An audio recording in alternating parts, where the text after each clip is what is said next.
정관용의 지금 이 사람. 여러분 안녕하십니까? 정관용입니다.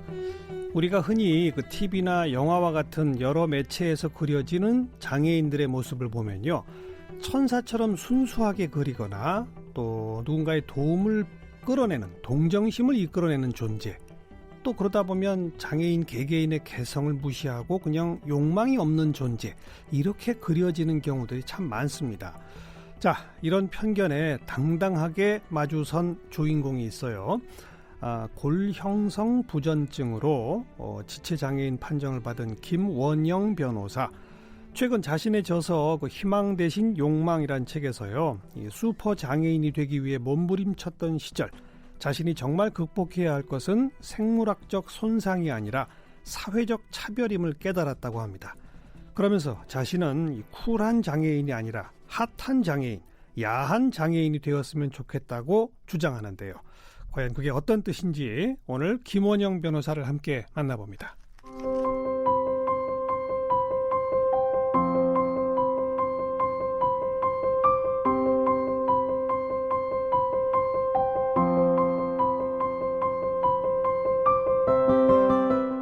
김원영 변호사는 골형성 부전증으로 지체장애 1급 판정을 받았고 15살까지 병원과 집에서만 생활했습니다.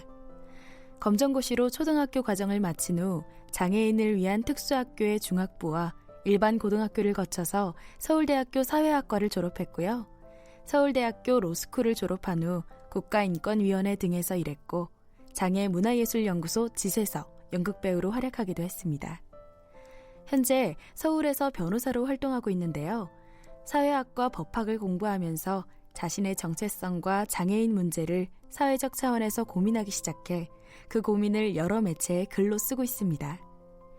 저서로는 실격당한 자들을 위한 변론, 희망 대신 욕망, 공저인 인문의학이 있습니다. 네, 김원영 변호사 스튜디오에 모셨습니다. 어서 오십시오. 안녕하세요, 김원영입니다. 휠체어 타고 오셨는데 KBS 건물은 드나드는데 지장 없었죠? 여기까지 온 데 큰 어려움은 없었습니다. 아유, 다행입니다. 골형성 부전증이 뭐예요? 뭐 이름 그대로 어떤 그 뼈의 구조가 좀 취약한, 유전적으로 취약한 유전적으로 그런 특성이 있어서 특히 어린 시절에 좀 골절이 많은 그런 질환입니다. 예. 그냥 뼈가 부러지는 거예요? 예, 뭐 아주 약한 충격만 살짝만 받아도, 부딪혀도? 네. 태어나면서부터? 그렇습니다. 예. 그래서 아까 그 소개 멘트를 보니까 15살까지는 병원과 집에서만 생활했다. 예, 그렇습니다. 초등학교를 다닐 수 없었어요? 초등학교를 해서 물론 가고 싶었지만 뭐 당시만 해도 80년대 후반, 90년대 초반이었는데 학교에서 받아주질 않았고요. 뭐 이런 거죠. 와서 다치면 어떡하냐. 우리가 책임질 수 없다. 뭐 이런 이야기로 다닐 수 없었습니다. 중학교는 특수학교로 진학? 예, 일반 학교를 갈 수 없었기 때문에 늦게. 초등학교도 마찬가지고 일반 중학교도 마찬가지고 감당할 수 없다 이래서. 네, 그래서 제가 검정고시를 보고 초등학교는 그리고 이제 중학교는 특수학교에 입학했습니다. 고등학교는 일반 학교를 가셨더라고요. 네. 그때부터는 시대가 좀 변했나요? 그렇죠. 그러니까 시대가 변한 게 가장 큰 것 같고요. 물론 저도 신체적으로 좀 더 안정적이 된 것도 맞고 그렇지만 그때는 이제 2000년도니까 21세기가 됐잖아요. 그래서 제가 가겠다는 꿈을 꿀 수 있었는데, 근데 뭐 여전히 그때도 처음에는 뭐 입학이 어렵다 이런 이야기를 듣기도 했었습니다. 그 고등학교에는 장애인을 위한 시설들이 있었습니까? 당시에 뭐 없었죠. 사실 없었고. 그죠. 네. 대부분 이제 계단으로 다 돼 있었고. 그러니까요. 학교 측에서도 이제 그러니까 뭐 어떻게 다니겠냐 이런 취지였죠. 뭐 학교를 개선한다는 생각은 그때는 아마 거의 하지 못했고. 그런데 가겠습니다 하니까 어떻게 됐어요? 처음에는 이제 계속 좀 반대하셨어요. 원서를 사러 가는데 저한테만 안 팔고.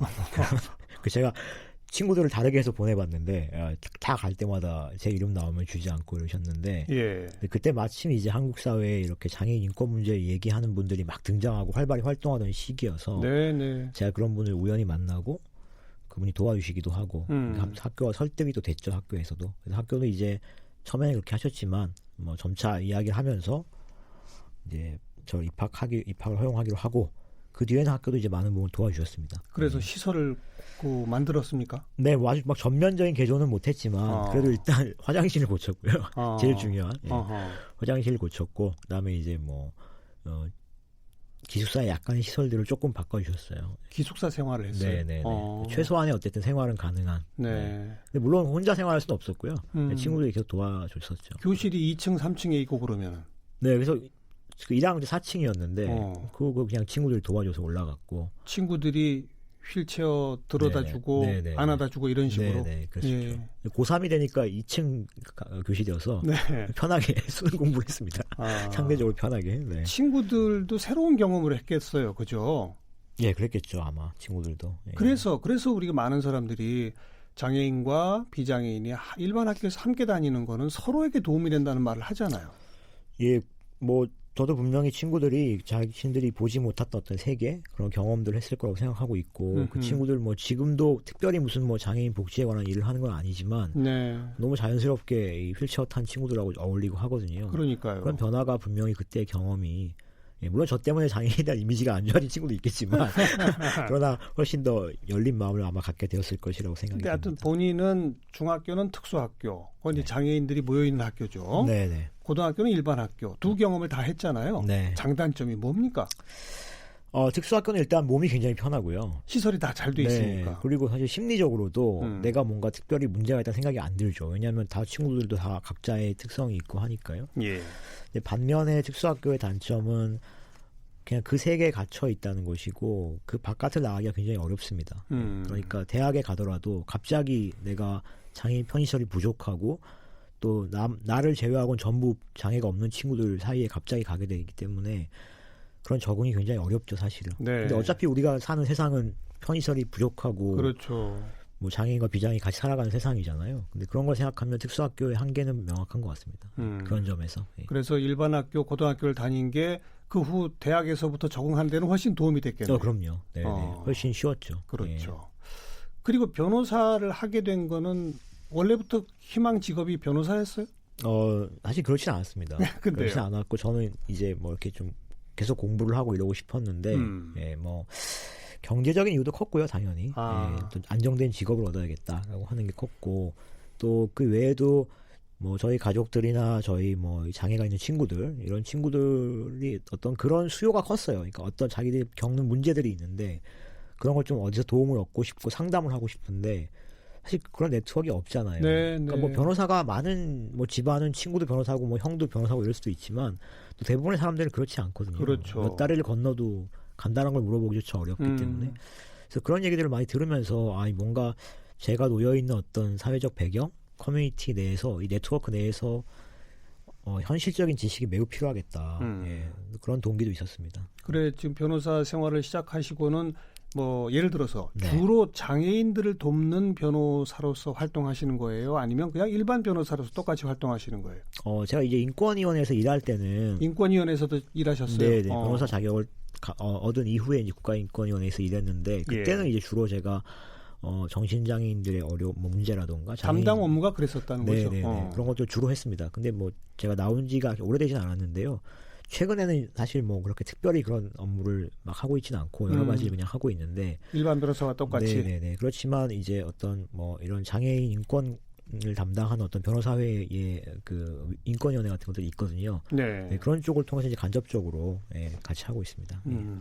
자, 이 사회적 차별과 또 본인 스스로 겪은 여러 경험 등등을 다 묶어서 또 왕성하게 글로 발표하고 책으로 써서 사회적으로 경종을 울리고 문제 제기를 하고 계신데 여기 딱 표현이 쿨한 장애인이 아니라 핫한 장애인, 야한 장애인.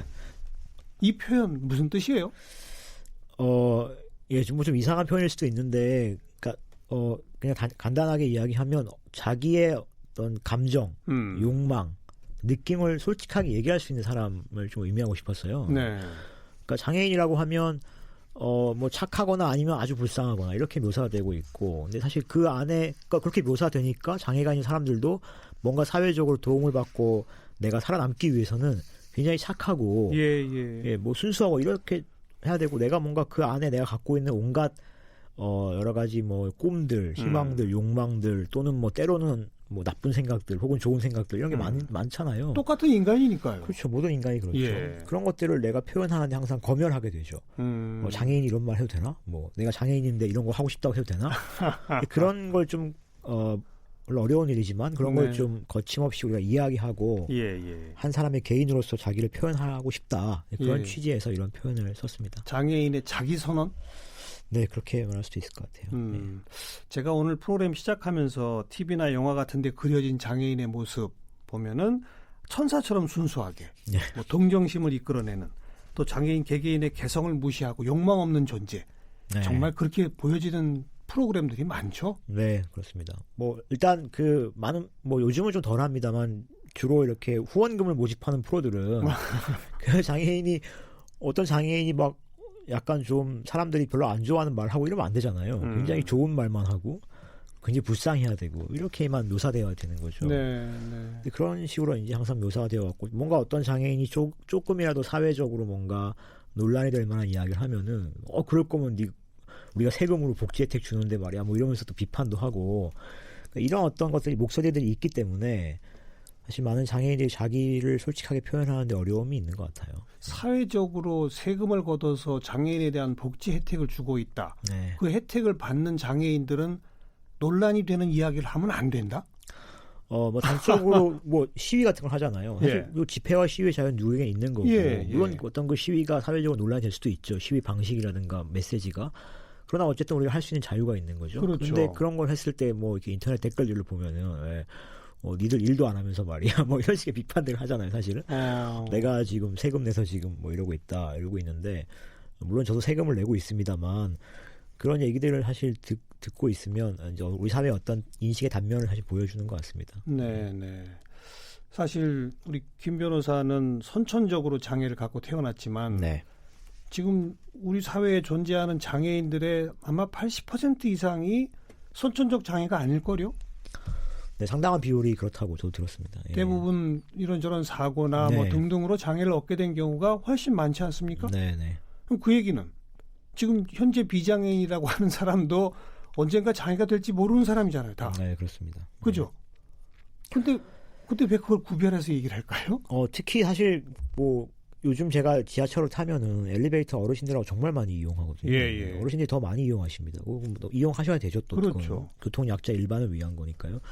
근데 이제 그분들이 뭐 과거에 뭐 그분들은 꼭 그렇다는 건 아니지만 뭐 어떤 분들 지금 그런 걸 비난하는 분들도 사실 연세가 드시면 이제 대중교통 이용할 때 다 그런 시설물들 이용해야 되잖아요. 그러니까 사실은 이게 장애인 뭐 문제, 장애인 편의시설 정책이라고 하는 게 엄청난 보편성을 띠는 것인데. 그러니까요. 뭐 어떤 특정한 소수 집단에 물론 소수 집단이라 하더라도 우리가 충분히 어떤 노력을 해야 되는 거지만 사실 이 문제는 소수 집단만의 문제도 아닌 거죠, 사실은. 우리 사회에 그나마 장애인에 대한 인식의 개선을 가져오게 된 제 기억에 결정적 계기는 장애인들의 이동권 쟁취. 그 투쟁이 정말 거리에서 아주 좀 가열차게 진행이 되면서 사람들 뇌리에 이렇게 박힌 것 같거든요. 그게 언제쯤이었죠? 그게 이제 90년대 말에 시작되어서 2000년대 한 초중반까지 한참 가장 뜨거웠고요. 물론 지금도 있긴 합니다만 그때가 가장 활발하게 전개되었던 시점입니다. 그 시절에 혹시 김 변호사도 함께 했나요? 아니면 그냥 멀리서 봤나요? 제가 대학에 막 들어갔을 때 그게 한참 이제 있었어요. 그래서 저는 물론 이제 그 지하철역에 나가서 그렇게 하지 못했지만 겁도 많고 그렇지만 이제 학교 내에서는 그 영향을 많이 받았죠. 그래서 학교 내 편의시설을 개선하고 이런 것들 저희도 친구들하고 같이 뭐 총장님하고 대화도 하고 어떤 강의실은 뭐 점거도 하고 막 이런 것들 했었죠. 네, 제가 참 오래전 기억에 외국인들이 주로 선진국에서 온 외국인들이 한국 사회를 보면서 한국에는 장애인이 참 없나 봐요. 이렇게 말했던 게 전 기억이 나요. 그 이유가 밖에 나오면 불편하니까 못 나오시는 거거든요. 그렇죠. 그게 그 이동권. 지금은 어떤 의미에서는 좀 보편화되어 있는 지하철 뭐 승강장이라든지 휠체어 리프트라든지 버스의 저상버스라든지 장애인용 택시라든지 2000년대 이전엔 하나도 없었죠. 네, 뭐 버스는 아예 없었고요. 사실 버스는 전혀 탈 수 없었고 지하철은 아주 극히 일부 역에 있었습니다. 그렇죠. 지금도 고속버스 이런 건 전혀 안 된다면서요? 네, 고속버스는 아직까지 전혀 안 되고 이제 시범적으로 한두 대 정도의 어떤 그러니까요. 도입이 얘기되고 있습니다. 예. 네. 그게 그렇게 어려운 일인가요? 뭐 그렇다고도 말씀하시는데, 근데 우리나라보다 더 어떤 뭐 경제적인 수준이라던가 예, 산업 발전의 이런 정도가 다른 나라들도 운행하고 있는 나라들이 많이 있거든요. 그러니까요. 예, 그러니까 이게 무슨 뭐 어떤 물리적으로 불가능한 것은 아닌데 네. 예, 어렵다고들 하십니다. 네. 그리고 또 뭐 최근에는 장애 등급제 철폐를 요구하며 광화문에서 수년 동안 네. 계속되던 집회, 이게 또 이제 많은 분들한테 이제 인식이 되어 있을 텐데 네, 맞습니다. 그쪽 제도 개선은 좀 이루어지고 있습니까? 지금 한참 이제 논의가 되고 있어요. 물론 이제 뭐 보건복지 정부 쪽에서는 대안을 제시하긴 했는데 예. 그 대안들이 장애인 등급제 이후의 제도들이 또 다른 이제 또 사각지대를 만들 수 있다. 뭐 이런 여러 가지 논의도 있고 그래서 어떻게 그걸 보완할 것이냐. 그리고 결정적으로 등급제를 폐지하자는 요구 중에 아주 중요한 이유는 진짜 필요한 사람들에게 서비스가 적절히 가도록 이걸 늘리자는 것 취지인데 네, 네. 전체 규모의 예산을 똑같이 하면서 제도만 바꿔서 이게 뭐 그냥 형식적인 것만 바뀐 것이 아니냐 이런 논란도 많이 있고 그렇습니다. 예. 내용적으로 좀 깊이 들어가서 검토할 게 많군요. 네, 맞습니다. 자, 그건 그렇고 이 쿨한 장애인이 아니라 야한 장애인, 장애인의 인간 선언, 똑같은 인간이고 똑같은 욕망을 가지고 있다. 그런 눈으로 좀 바라봐 달라. 이런 주장의 말씀을 소개 들었고, 또 하나 굉장히 주목받은 책이 실격당한 자들을 위한 변론이라는 책인데요. 네. 이 실격당한 자 중에 한 부류가 장애인인 거죠, 그러니까. 그렇습니다. 자격이 없다고 불리는 사람들, 예. 장애인이 뭐 대표적인 사람들인 것 같습니다. 제가. 네. 다 편견이죠. 뭐 자격이 어디 있겠습니까, 사람한테. 그렇죠. 누구나 똑같겠죠. 예. 여기 책에 제가 아주 충격적인 게 나를 태어나게 했으니 그 손해를 배상하시오라는 제목의 예. 이른바 잘못된 삶 소송 이야기가 있네요. 네네. 이게 무슨 얘기입니까?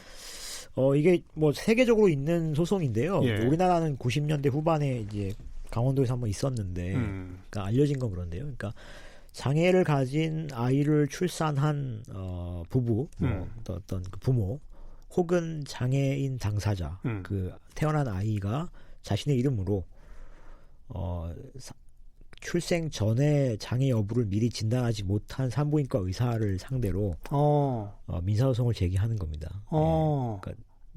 그러니까 그 아이의 입장이라면 내가 태어난 것이 지금 내가 장애를 가지고 태어난 것이 법률상 손해가 발생한 거니까 이걸 배상해라 이런 취지로 손해배상 청구를 하는 것이죠.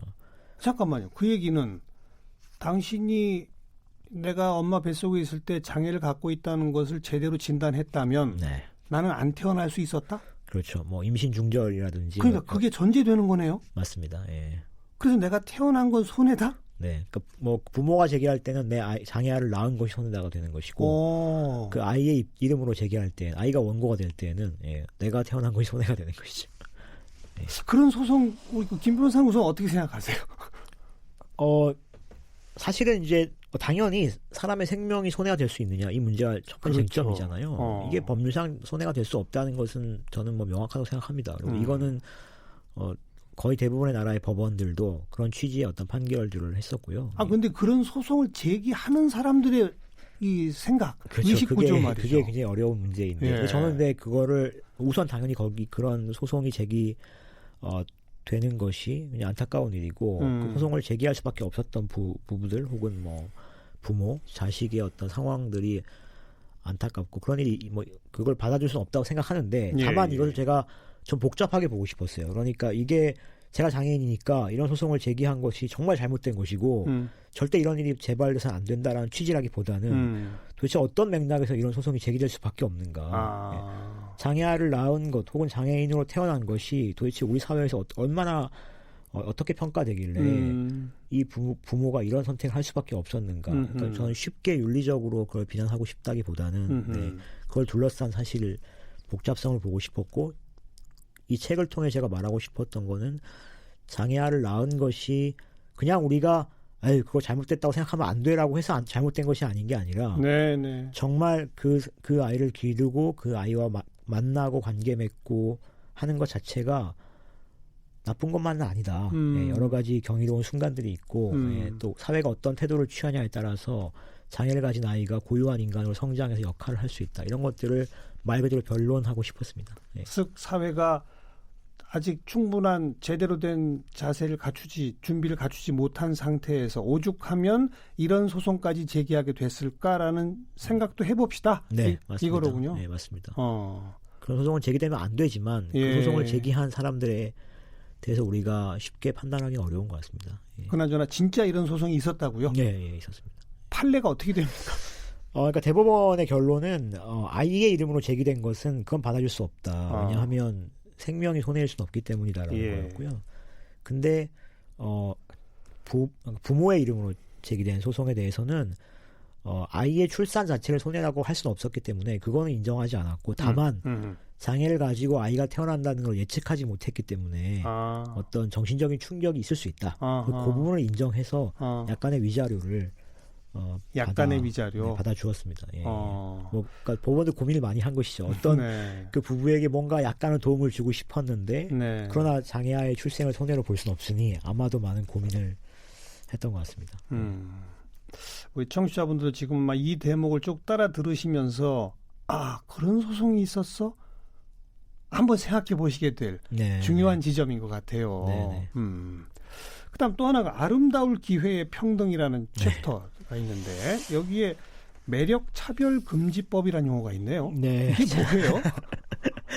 물론 그런 법은 없습니다만 예. 그런 실정법은 없죠. 근데 그러니까 이런 겁니다. 제 고민은 이런 겁니다. 우리 사회가 장애인들을 비롯한 다양한 소수자들이 인권이 발전하고 법과 제도가 발전해서 다양한 어떤 법률 규범이 생기고 또 사회 구성원들도 우리가 동등하게 사회적 소수자를 대우해야지 이렇게 생각을 할 수 있잖아요. 그런 사회로 발전할 수 있고 나아가야 되겠죠. 근데 그런다 하더라도 우리가 법이나 윤리 규범을 가지고 누구와 친구가 되라 또는 뭐 누구와 연인이 되라 가족이 되라 이렇게 의무를 부여할 수는 없거든요. 안 되죠. 예, 그건 정말 사적이고 어떤 개인의 취향 경험의 문제잖아요. 그러니까 매력 혹은 매력이란 말 굉장히 제가 거칠게 쓴 말입니다만 개인이 갖고 있는 어떤 그런 어떤 사람에게 끌리고 우리가 친구가 되고 싶고 이런 관계를 맺고 싶은 그런 것을 법으로 강제하는 일종의 그런 매력차별 금지법은 있을 수가 없다. 네. 그래서 그런 어떤 권리 담론으로 해결할 수 없는 영역이 있다는 걸 그렇죠. 강조하고 싶었고 그러면 이제 어떻게 할 것이냐. 사실 그 정답은 굉장히 어려운 문제입니다만 제가 말씀드리고 싶었던 거는 아까 우리가 처음에 장애인들이 너무나 단순하고 납작하게 묘사되고 있다. 불쌍하거나 순수하거나. 그러니까 저는 그렇게 생각합니다. 어떤 사람이 장애가 있거나 혹은 여러 가지 사회적으로 받아들여지기 어려운 어떤 속성을 가지고 있으면 사실 친구를 맺거나 가족이 되거나 이렇게 연인이 되거나 이렇게 하는데 분명히 어려움이 있을 수 있어요. 모두가 그런 것은 아니지만. 근데 그렇지만 우리가 어떤 사람을 진지하게 긴 시간을 들여서 그 사람을 바라보고 이런 노력들을 했을 때 우리가 지금까지 알지 못했던 그 개인의 어떤 반짝이는 매력들을 발견하기도 하거든요. 그 사람들은 TV에서 어떤 장애인과 비장애인의 어떤 사랑 이야기를 보거나 가족들의 어떤 헌신을 보면 사람들은 이렇게 얘기하잖아요. 정말 저 사람은 진짜 대단한 사람이다. 종교인인가 보다. 성인인가 보다. 이렇게 생각하잖아요. 근데 저는 그렇게 생각하지 않습니다. 그 사람은 그 사람에게 매력을 느끼기 때문에 그렇게 관계를 맺는 거예요. 그러니까 다른 사람은 보지 못한 그 개인의 어떤 면모를 봤기 때문에 그런 관계를 맺는 거거든요. 자기 헌신을 하는 게 저는 아니라고 생각합니다. 근데 우리 사회 우리 많은 분들은 그런 걸 잘 경험해보지 못했기 때문에 이런 거랑 비슷한 거죠. 우리가 아주 큰 블록버스터 영화는 다 좋아하지만 알려지지 않은 작은 독립영화를 찾는 분들이 있잖아요. 그런 식으로 숨겨져 있는 개개인의 매력들이 있는데 그래서 그런 것들을 우리가 많이 발견하고 표현할 수 있는 기회를 많이 만들자. 그래서 누구하고 우리가 친구가 되라고 명령할 수는 없지만 당신이 다른 친구를 만나기 위해서 좀 더 많은 시간을 들여라. 그런 환경을 만들어라 하는 정도는 우리가 사회적으로 합의할 수 있다. 그런 내용들 거기에 담고 있습니다. 책의 요 대목을 제가 읽어드리면 무슨 말인지 청취자들이 쉽게 이해할 것 같은데 좀 복잡한 이야기인가요? 휠체어 바퀴를 1.8초에 한 번씩 규칙적으로 밀 수 있다. 경사가 있는 길에서도 한 손에 책이나 커피를 들고도 절묘하게 방향과 속도를 유지하며 이동한다. 핵심은 우아함이다. 이 대목입니다. 뭐 우리 모두에게 다 각자 갖고 있는 어떤 우아함이 있을 거라고 그러니까요. 생각하고 있습니다. 바로 이런 게 개개인의 아름다움을 네. 어떤 전형화된 한 틀이 아니라 네. 다양한 시각에서 볼 수 있는 것이 허용될 뿐 아니라 사회적으로 권장되는 네. 그런 사회를 우리가 추구해 갑시다. 네, 네. 이 얘기 아니겠습니까? 맞습니다. 그런 감각을 우리가 계속 기르고 훈련할 수 있다고 저는 생각합니다. 네. 아직 사실 저도 마찬가지인데 사실 저희의 어떤 사람의 매력을 발견하는 감각이 좀 단순해요, 사실은. 근데 그런 맞아요. 그런 감각들을 우리가 잘 벼르고 훈련하고 하면은 세상이 훨씬 더 풍요로워지고 지금까지 알지 못했던 어떤 맞아요. 매력적인 사람들을 마구 발견할 수도 있겠죠. 네. 이제 대학생활 즉 성인이 되면서부터도 벌써 한 20여 년 사회를 경험하고 계신데 네. 우리 사회가 20년 동안 조금씩 좋아지고 있어요. 어때요? 이 대목에서. 이런 대목에서. 이런 대목에서 저는 지금 저희가 말씀 나눈 부분에 한정한다면 저는 훨씬 좋아지고 있다고 생각합니다.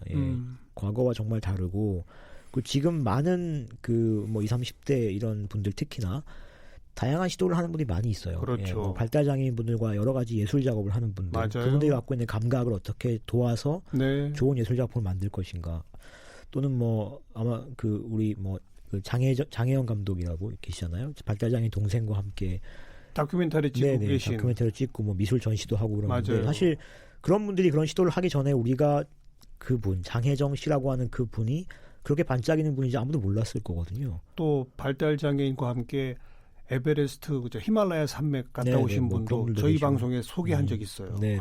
네. 그런 면모들이 지금까지 보이지 않았잖아요. 맞아요. 네, 이런 시도들을 근데 지금 아주 많은 곳이 하고 있고 그래서 실제로 저도 놀랄 정도로 그동안 보지 못했던 저런 분이 있었단 말이야. 그런 경험을 하고 있습니다. 계속 이 방향으로 조금 더 빠른 속도로 좀 가기를 함께 네. 바라보면서 핫하고 야한 장애인들의 그 아름다운 매력들을 우리 모두가 좀 여기저기서 발견해 볼 수 있는 그런 사회 소망하겠습니다. 네, 감사합니다. 네. 김원영 변호사 함께 만났어요. 고맙습니다. 네, 고맙습니다.